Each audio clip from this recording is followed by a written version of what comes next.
Pensando en Voz Alta, conversación espontánea en la que se analizan los temas de actualidad, abordados bajo la perspectiva de Alfredo Mena Lagos. Pensando en Voz Alta.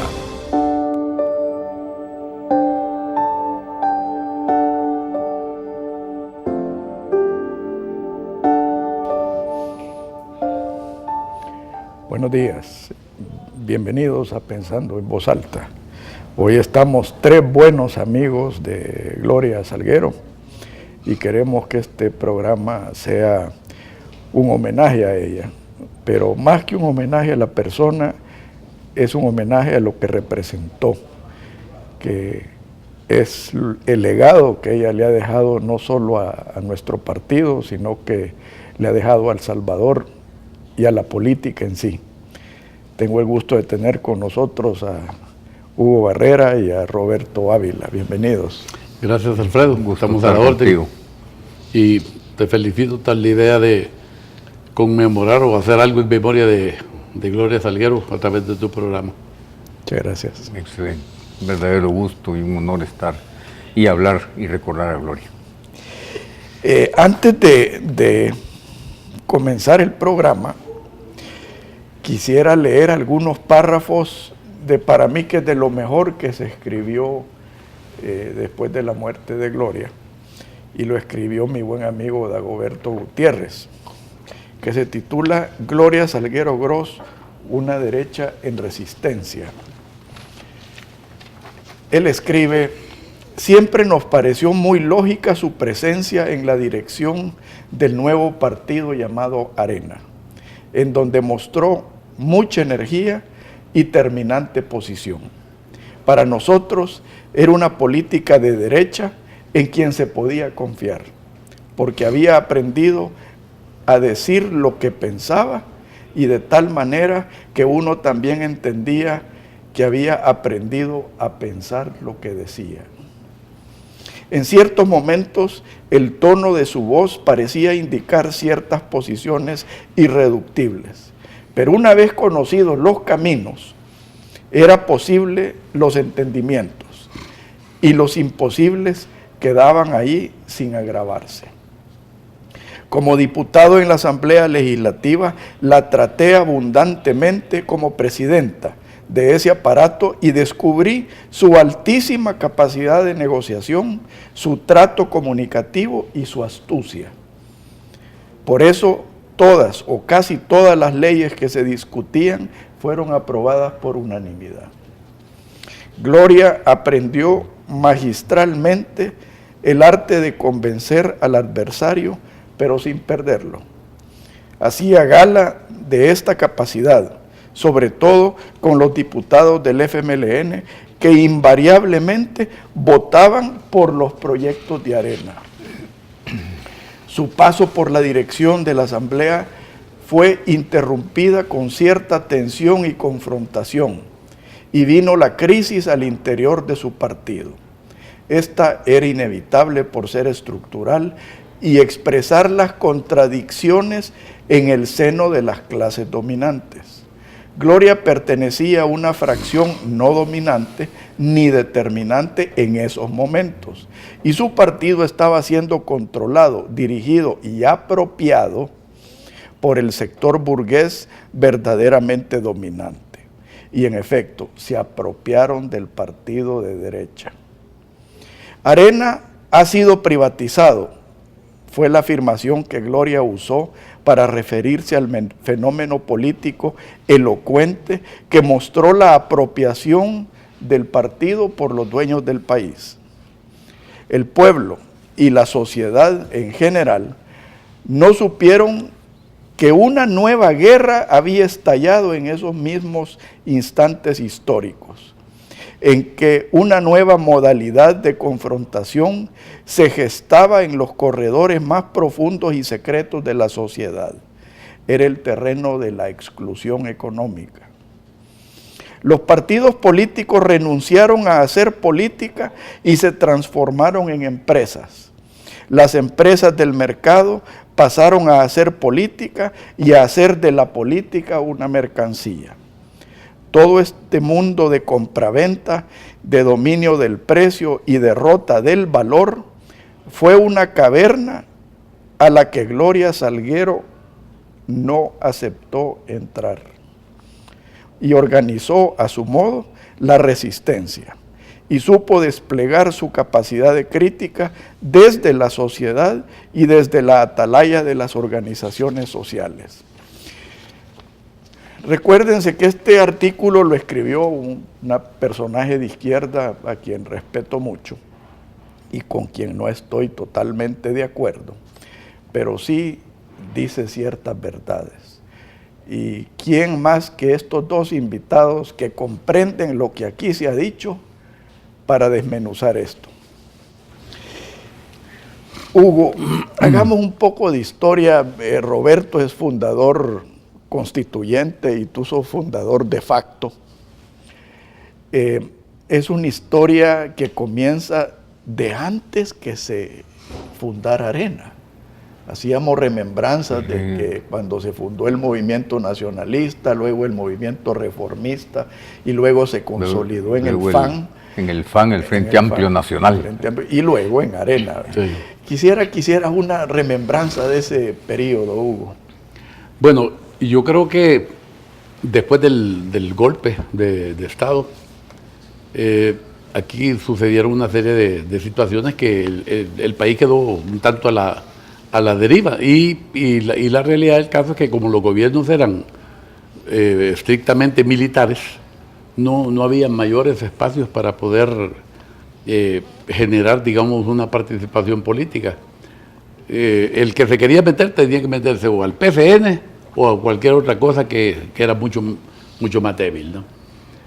Y al darse el golpe sí surge la posibilidad, digamos, de empezar a pensar un poco más abiertamente, un poco más libremente.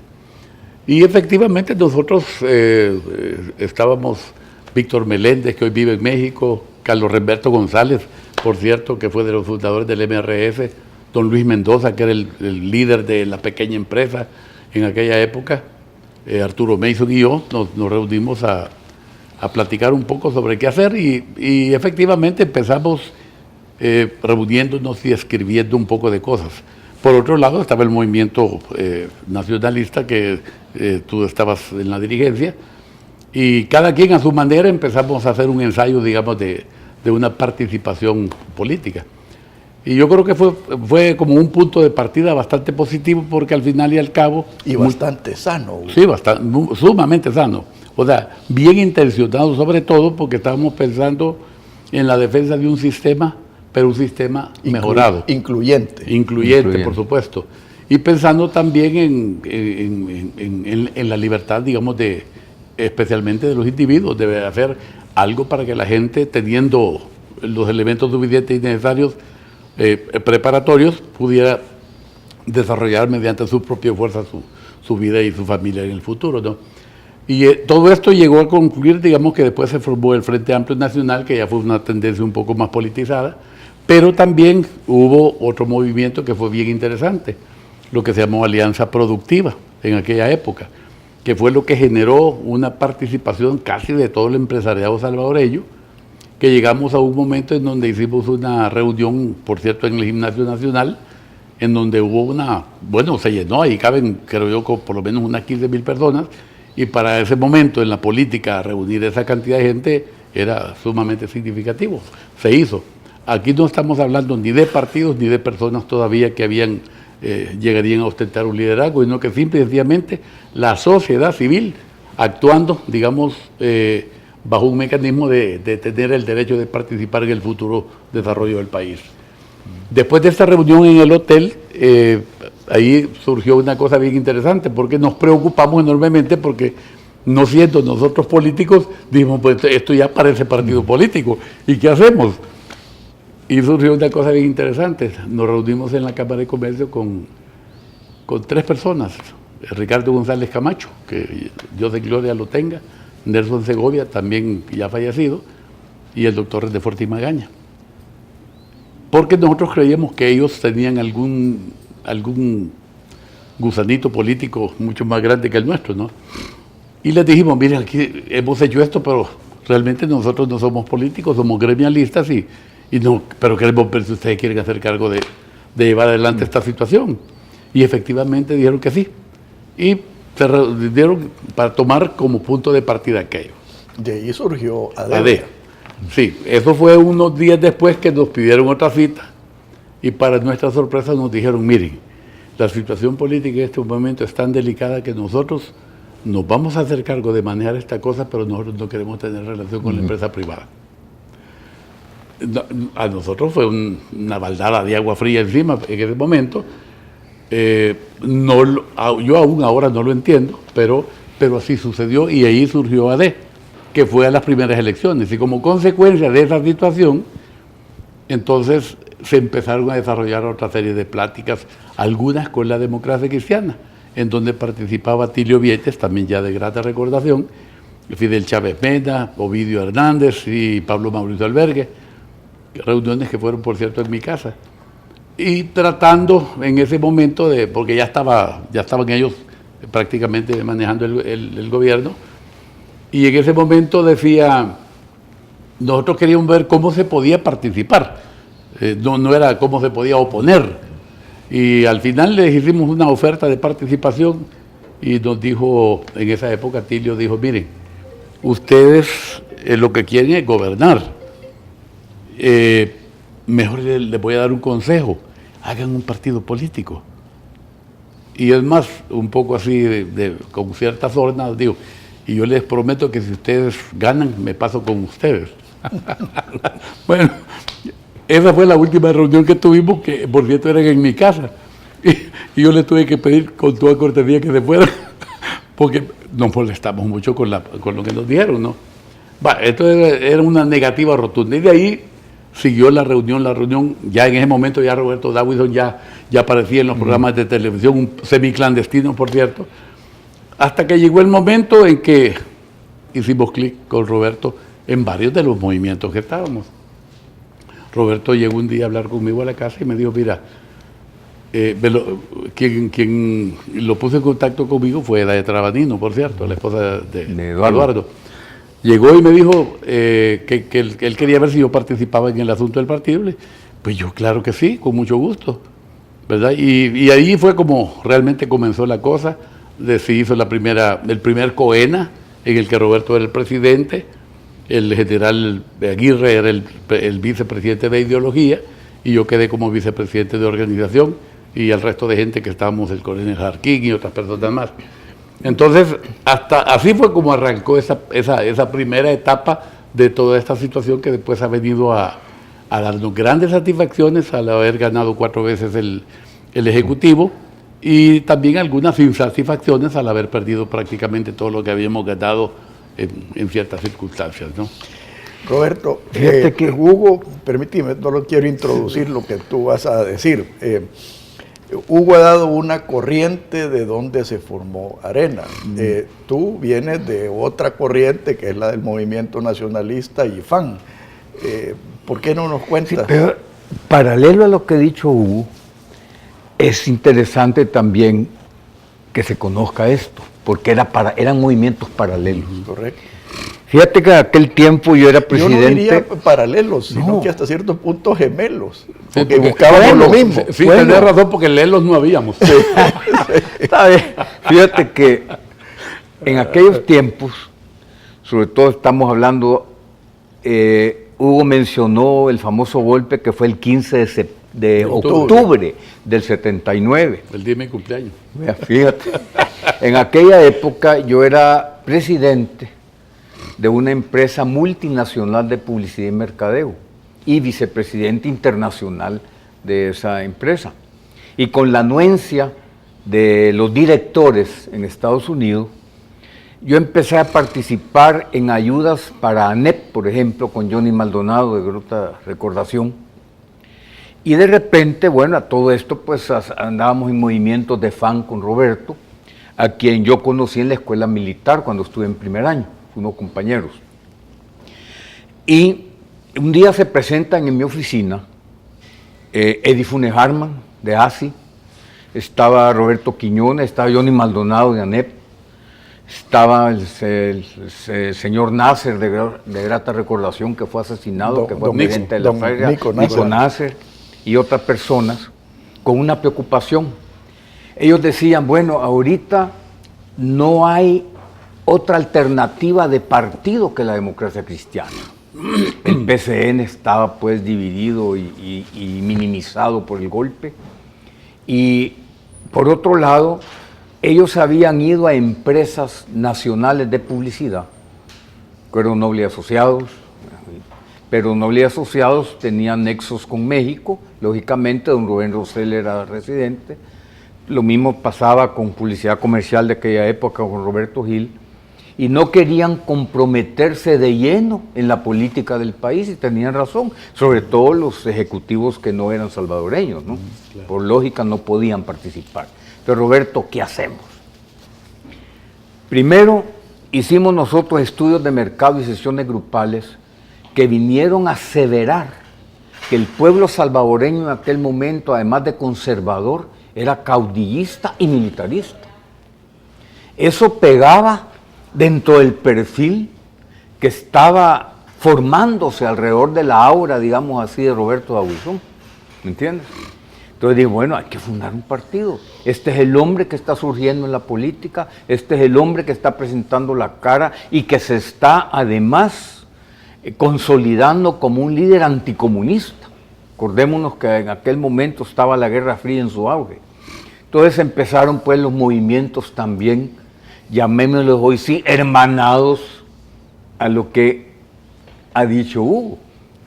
De ahí pues acordémonos que después del famoso fatídico 7 de mayo, ¿verdad?, que fueron capturados antes de fundar Arena, estaba Ricardo Valdivieso, que fue fundador también, y otros, primo hermano mío también de grata recordación, y prácticamente se autoexiliaron a Guatemala, ¿no?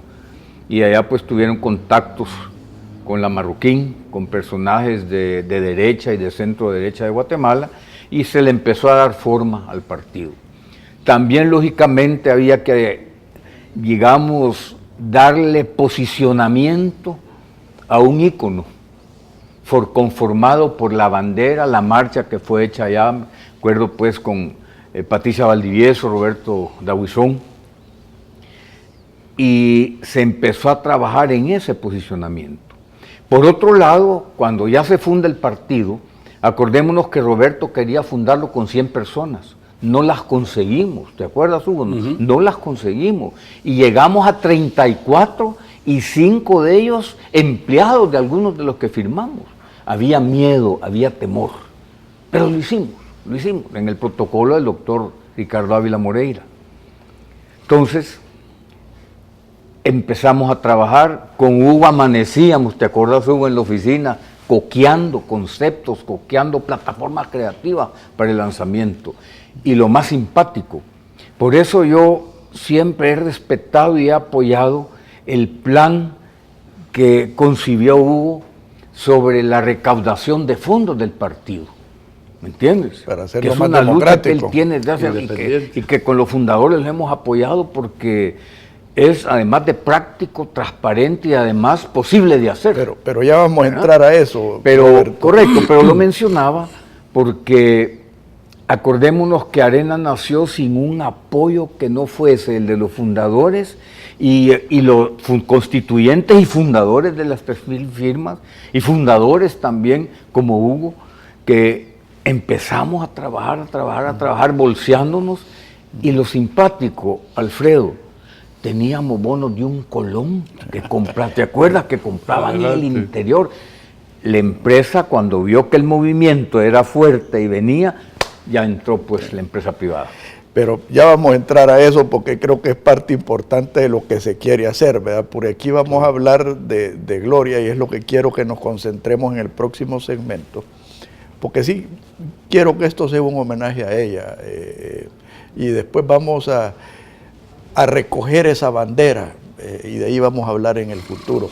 Pero quiero recordarles antes del corte que el 15 de octubre de 1979 el movimiento nacionalista salvadoreño publicó una página completa que se titulaba Llegó la hora, que no tenía nada que ver con el golpe, pero por el título todo el mundo creía que nosotros estábamos metidos.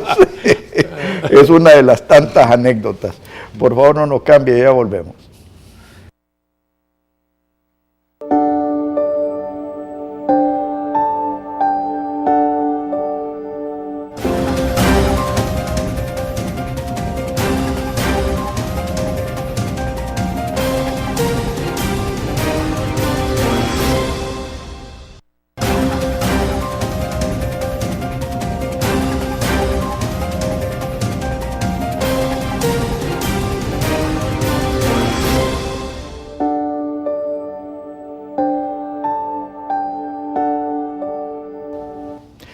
Hugo, yo he dividido el paso de Gloria por Arena como el periodo de fundación, el periodo de su presidencia y el periodo de la militancia. ¿Cómo describirías tú esos tres pasos?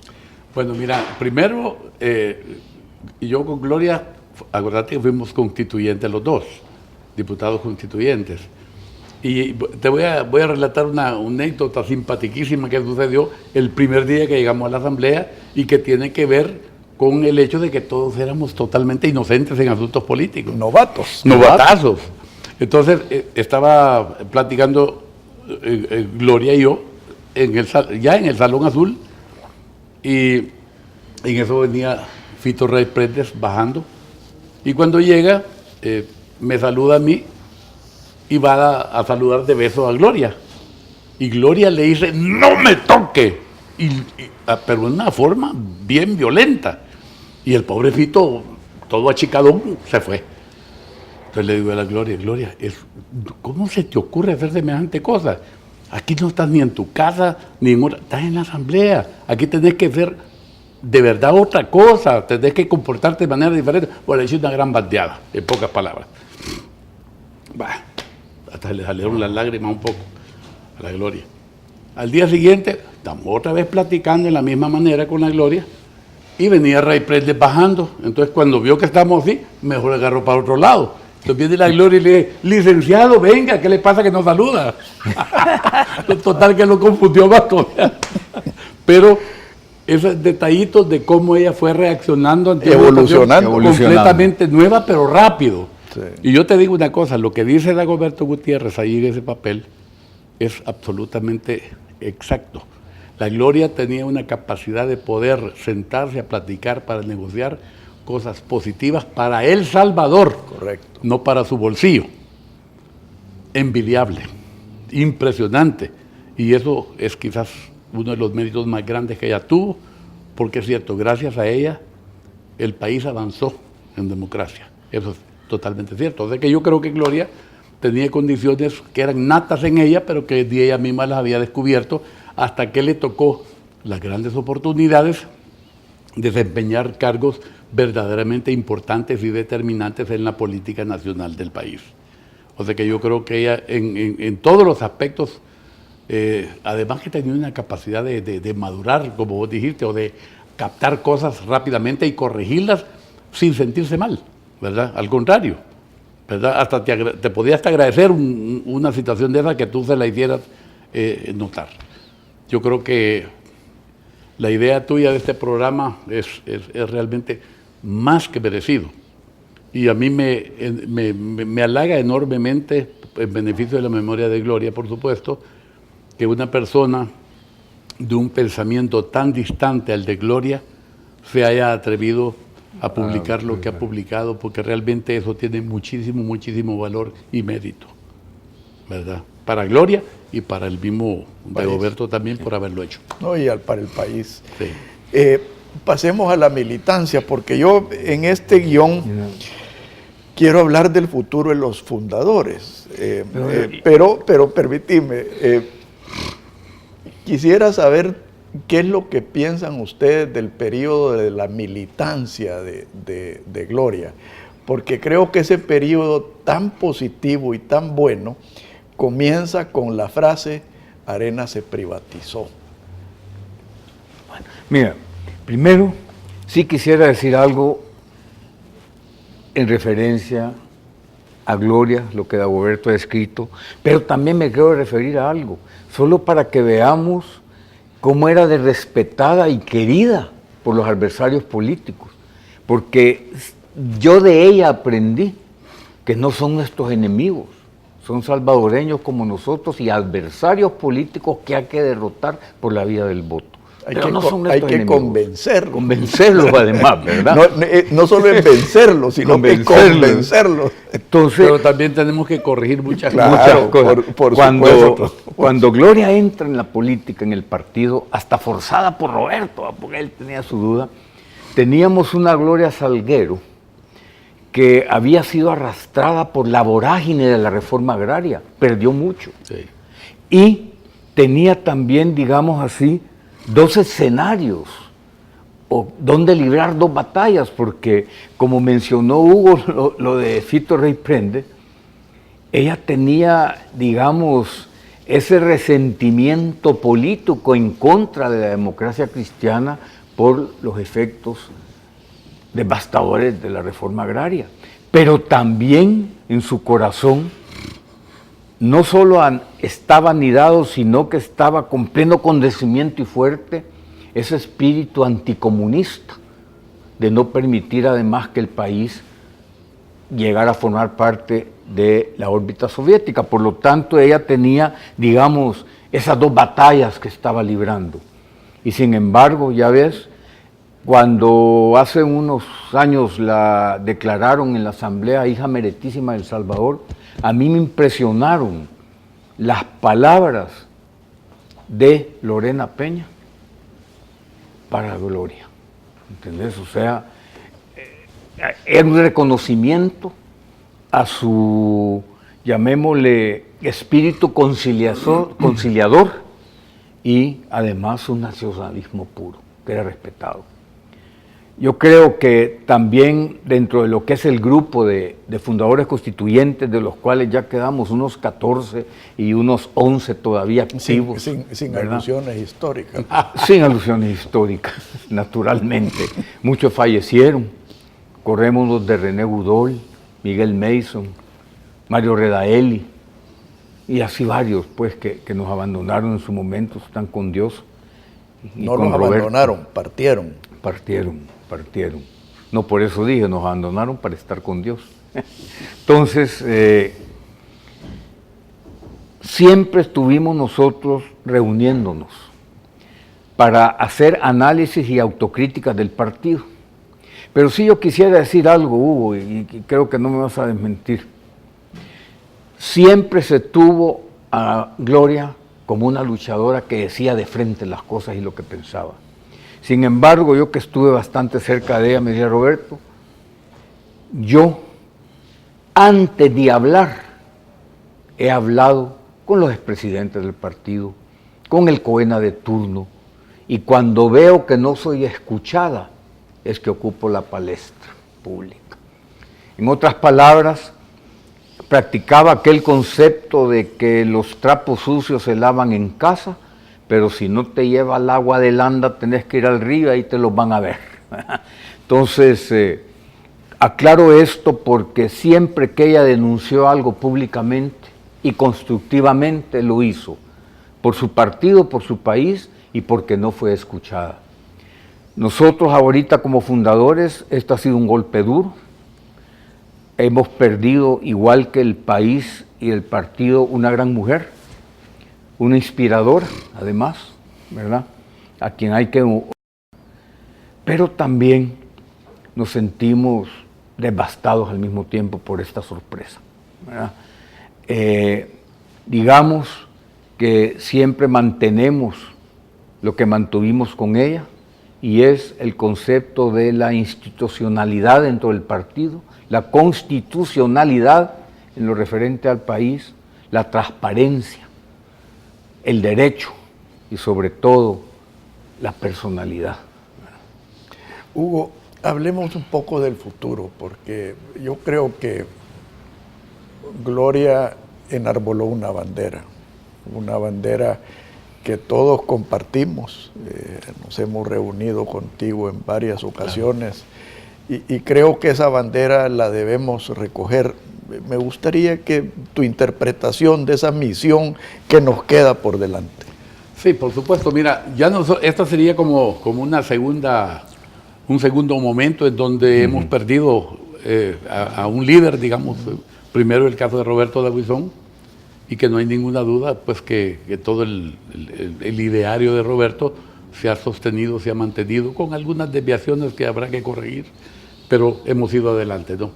Yo creo que Gloria definitivamente también nos deja un deber de nada fácil de cumplir, pero que habrá que cumplirlo en beneficio. Yo creo que la memoria de Gloria tiene que ser respetada y, como dijo Roberto, hay que emularla, definitivamente que sí. Lo que mencionó Roberto es cierto. Algunas veces tú puedes hacer propuestas orientadas, digamos, a lograr propósitos de beneficio para el país y como consecuencia de eso para la población y para el partido, pero no hay eco. Entonces tenés que buscar un mecanismo un poco más abierto para poder hacer esa reclamación, si así se le pudiera llamar. Y como ese era uno de los conceptos que Gloria manejaba bastante hábilmente, pero muy respetuosamente también, yo sí creo que eso debe de continuar. Y que esto no es malo, al contrario, eso es lo mejor que le puede pasar a una institución. Ahora, lo mejor es que cuando se platica en los niveles pertinentes dentro de la institución política, se escuche. Si tú no tenés razón, que te comprueben que no tenés razón. Pero si la tenés, entonces que se haga uso de esas ideas para ir adelante. Si no sucede así, entonces el portón queda abierto para poder hacer un poco más públicas las posiciones. ¿Buscando qué? ¿Una ruptura interna? No, de ninguna manera. El conocimiento de la gran mayoría de los más de 800,000 inscritos en el partido que están, más el otro gran poco de gente que no estarán inscritos, pero están absolutamente simpatizando con la posición de nosotros en defensa de un sistema que a la larga lo que tiene que traer es el beneficio para las grandes mayorías del país, y que si las grandes mayorías del país salen favorecidas, todos los demás sectores, clase media, incluso la clase rica, van a salir favorecidos también. Ese es el punto. No, y casi que me quitaste las palabras de la boca, Hugo, porque te quiero preguntar a ti como publicista, Roberto. Yo no creo que es una dirigencia la que tiene que decir si estamos en lo correcto o no. Son primero los 800,000 correligionarios, claro, que Hugo muy bien apunta, pero en el fondo es el electorado. Bueno, y ahí nos han dicho últimamente, están equivocados. Mira, acordémonos que estatutariamente la Asamblea General del Partido es la autoridad, ¿entiendes? Es la autoridad. El COEN es un órgano ejecutivo, es un órgano ejecutivo. Por lo tanto, es en las asambleas generales que se someten todos aquellos reglamentos nuevos o adecuación de los actuales para su aprobación. Y tienen que ser escuchados, tienen que ser escuchados. Mira, hay un concepto que desafortunadamente la mayoría de los partidos políticos no quieren practicar, y es el del concepto de lo que es la captación dentro del público, el top of mind que llamamos los publicistas, que se posiciona en la mente del votante. Que se vuelve un instinto. Que se vuelve un instinto, pero ese instinto te da también una, llamémosle, podemos editar, ¿va? No, dale. Sí, es la percepción, a eso me quiero referir. ¿Qué percepción quieres dar? Y que eso es lo que sucede a veces en todos los partidos políticos, que los dirigentes en ese momento no dan la percepción que se necesita en la mente del votante para ejercer el sufragio en favor de este instituto político. Y eso es lo que nos pasó y nos ha estado pasando. Y es la parte que como publicista yo he tratado de impulsar dentro de las dirigencias del partido en ese momento. Miren, cambiemos la percepción. Y es fácil hacerlo con Hay voluntad. que cambiar la percepción y el contenido, mi amigo. Lógicamente, pero seamos un poco maliciosos. Muchas veces tú el contenido lo puedes tener debajo de la mesa trabajando y ahí vienen las pugnas, las diferencias y se llegan a conclusiones, pero mantenés arriba de la mesa una percepción de unidad y una percepción de que hay determinación y un verdadero liderazgo y mando dentro del partido. Eso es. Ahora, yo creo que uno de los objetivos, Hugo, y lo hemos discutido hasta la saciedad, es la transparencia. O sea, y yo comprendo lo que tú estás diciendo como publicista, pero siendo parte de la disidencia de Arena, y tú habiendo sufrido el hecho de que no se te escucha y se te ha ignorado, y creo que por eso renunciaste al COENA, porque tú profundamente crees en lo que Arena debe significar.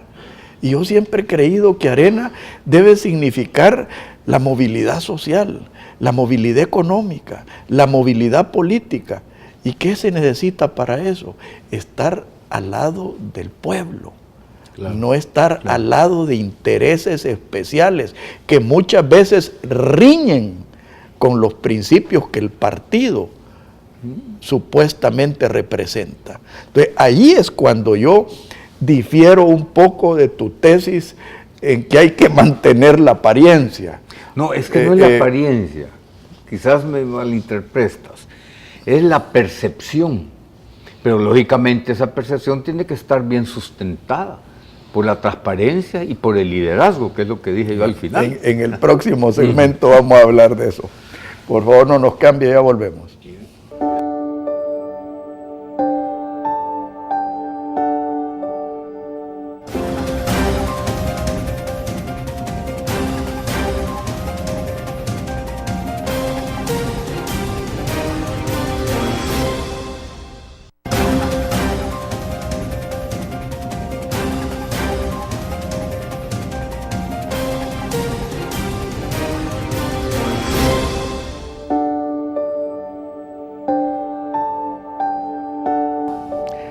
Hugo, ese legado y esos principios que Arena y que Gloria y que Roberto y todos los que han pasado por el partido de buena fe, es la bandera que tenemos que enarbolar. Ahora, estamos en una situación difícil, Hugo, tú la conoces muy bien, claro.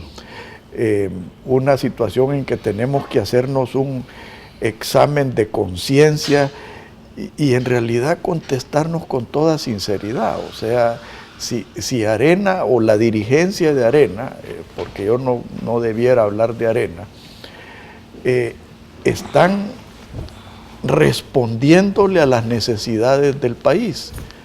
Y creo que personas como tú, que tienen una gran experiencia empresarial, experiencia política, pero sobre todo capacidad, nos puede guiar en ese sentido.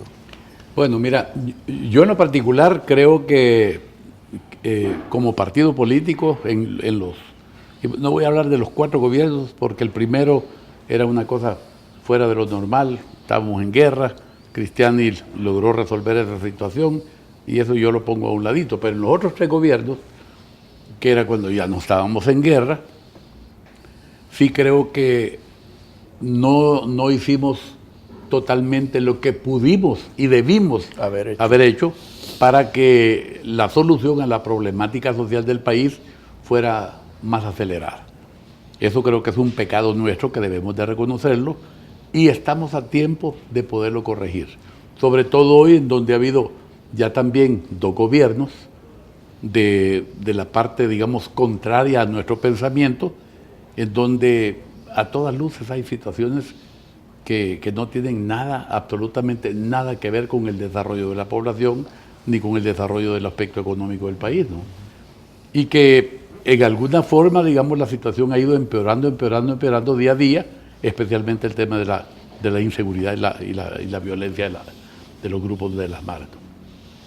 Entonces yo sí creo que si nosotros no reconocemos que hay cosas que no las hemos hecho bien a lo largo de esos últimos 3 gobiernos nuestros, entonces tampoco vamos a poder tener la capacidad de corregir en un gobierno futuro. Yo en lo particular creo que tenemos una enorme oportunidad, sobre todo hoy, que se probó tener un gobierno diferente con conceptos diferentes y que muy populistamente había hablado de que iba a resolver absolutamente todo. Ya vamos para 7 años de este gobierno, del frente, y la realidad del caso es que sí vemos cambios, pero cambios de retroceso. Y eso no era la esperanza de la gente, pues. Entonces, pero eso había que verlo del lado positivo. Pero te digo, yo insisto en que debemos de romper una serie de moldes que nosotros mismos hemos sostenido en un sistema en donde esos moldes no deberían de existir.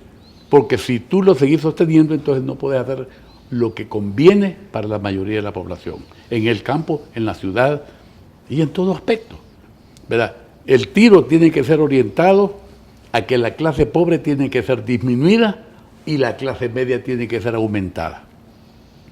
Pero así, drásticamente.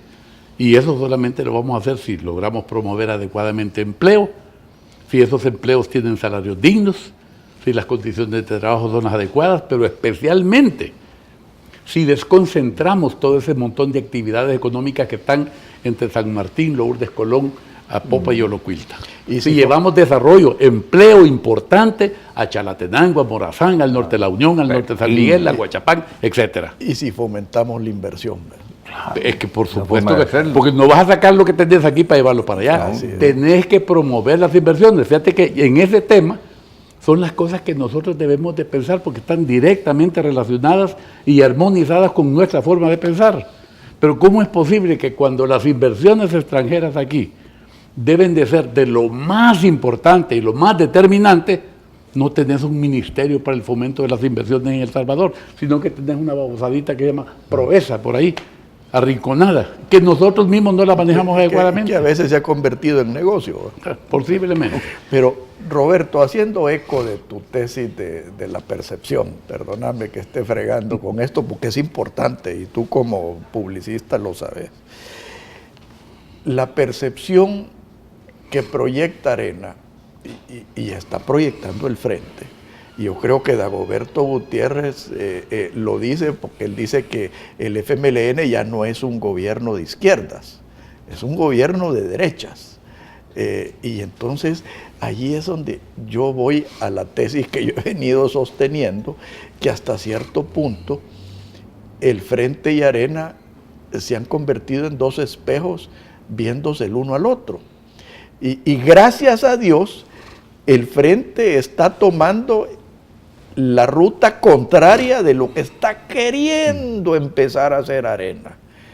Hemos leído de que el Frente ahora se ha consolidado en una candidatura única. Medardo. Exacto. Y Arena está empezando a abrir la puerta, no lo suficiente, pero está empezando. Al tema de la percepción, ¿qué podemos hacer los que en realidad queremos este país y los que en realidad queremos hacer lo que Hugo está pregonando para convencer a los que se han adueñado del partido que es en el interés de ellos mismos llevar a cabo el proyecto que Hugo está describiendo? Mira, al principio hablamos de Roberto Aguizón. Es un vivo ejemplo de lo que es la percepción exitosa. Acordémonos que la percepción, Alfredo, es la conjunción de 3 movimientos: imagen, posicionamiento y personalidad, que lo reunía Roberto. Y esa percepción es la que fundamentó el éxito arenero en 4 periodos presidenciales que ganamos las elecciones. Hoy me pregunto yo, ¿qué imagen tenemos como partido? ¿Qué posicionamiento tenemos como partido? ¿Qué personalidad, como nos perciben, tenemos como partido? ¿Y cuál es la verdadera percepción? Fíjate que el partido como tal, si vamos a sus bases, estamos unidos. Estamos convencidos, tenemos valores cristianos, familiares y nacionalistas. Pero tú lo has dicho, si vamos a sus bases. Correcto, correcto. Entonces, ¿pero qué es lo que están pidiendo a gritos estas bases?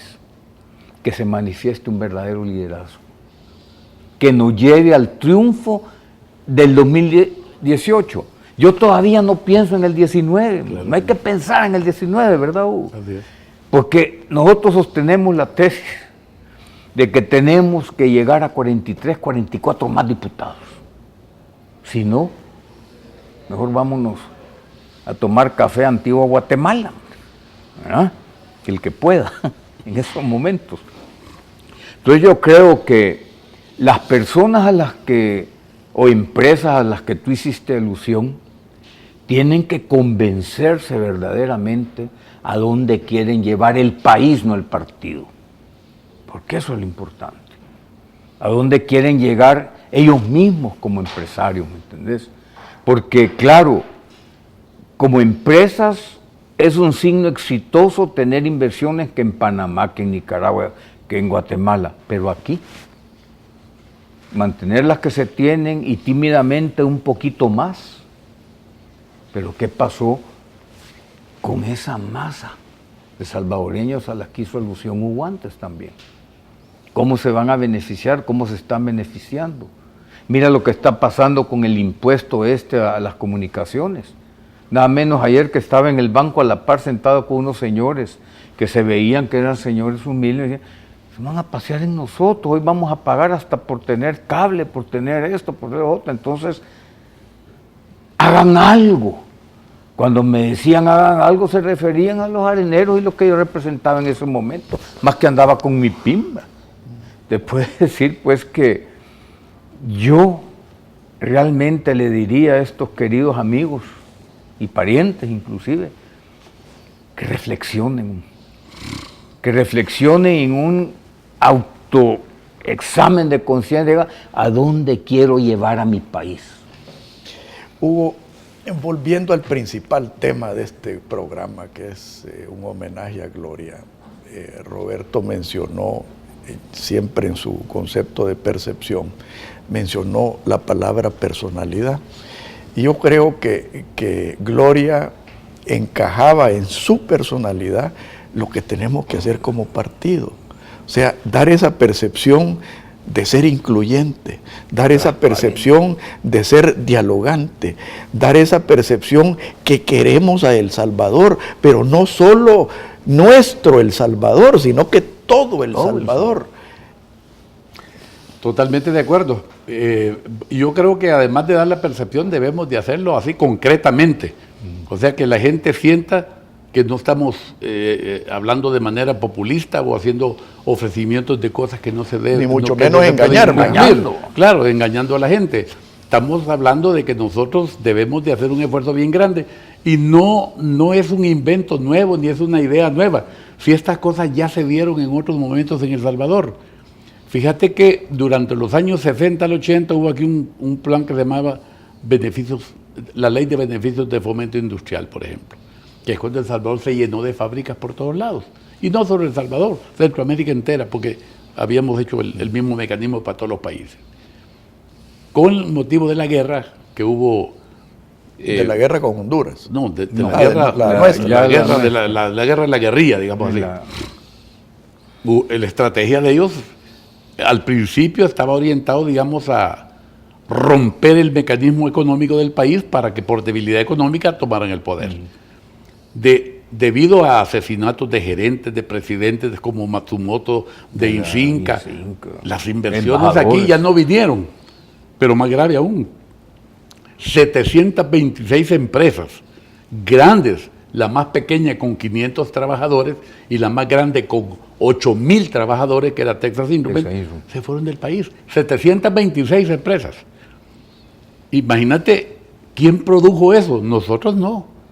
Fue parte de una estrategia de la guerrilla para tomar el poder, digamos, por el debilitamiento económico.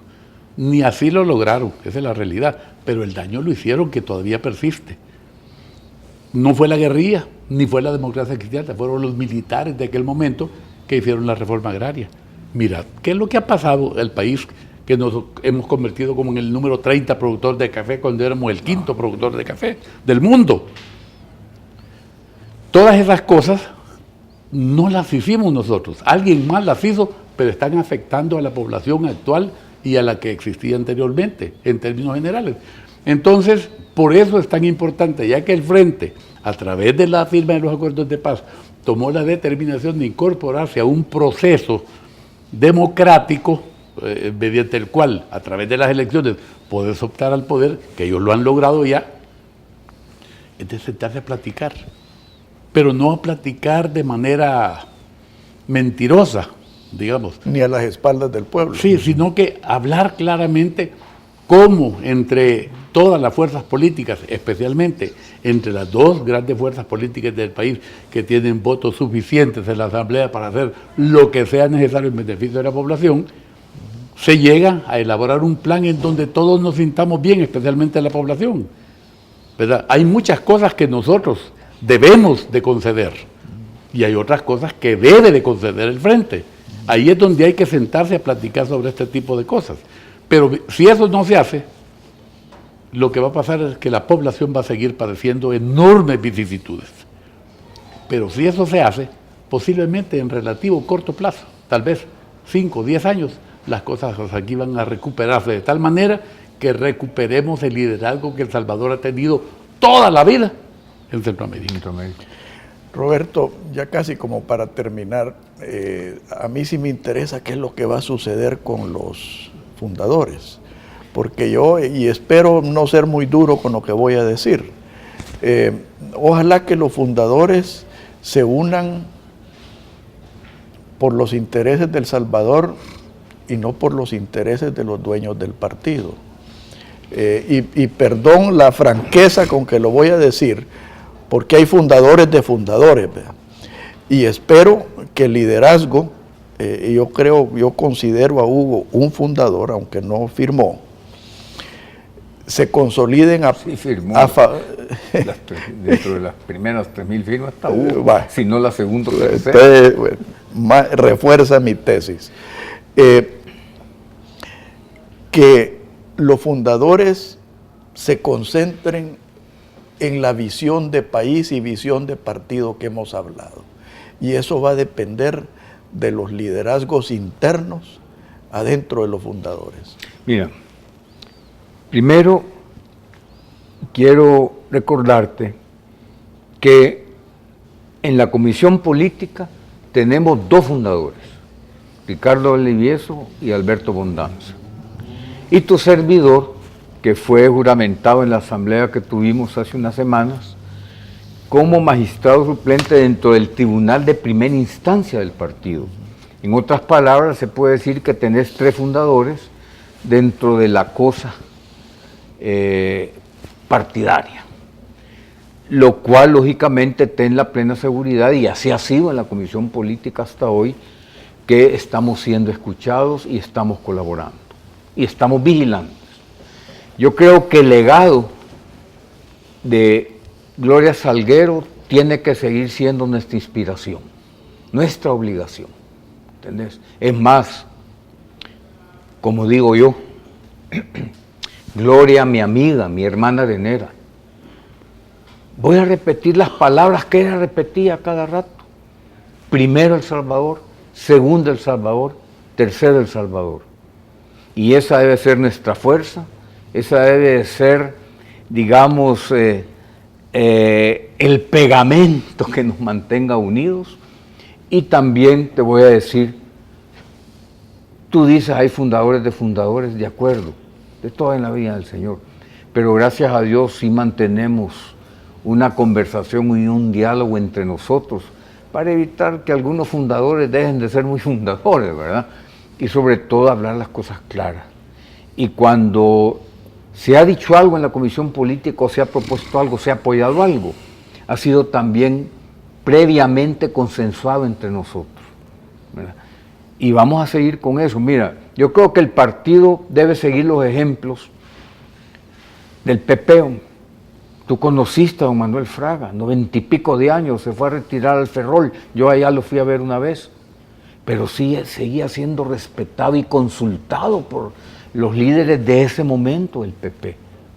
Ahí no existía lo que a veces hemos nosotros sufrido como fundadores. Ya están viejos, ya no sirven para nada, ya les pasó su tiempo. ¿Tiempo de qué? Te digo, nosotros el futuro lo vemos como lo vimos siempre. Y mientras haya un fundador constituyente vivo, vamos a estar presentes y vamos a tratar de ser escuchados por el bien de El Salvador, más que el partido. El tiempo nunca pasa, ni aún después de la muerte. Y creo que Gloria es ejemplo de eso. Y todos deseamos que Gloria esté en la gloria de Dios. Muchas gracias. Alfredo. Que Dios los bendiga a todos. Muy buenos días.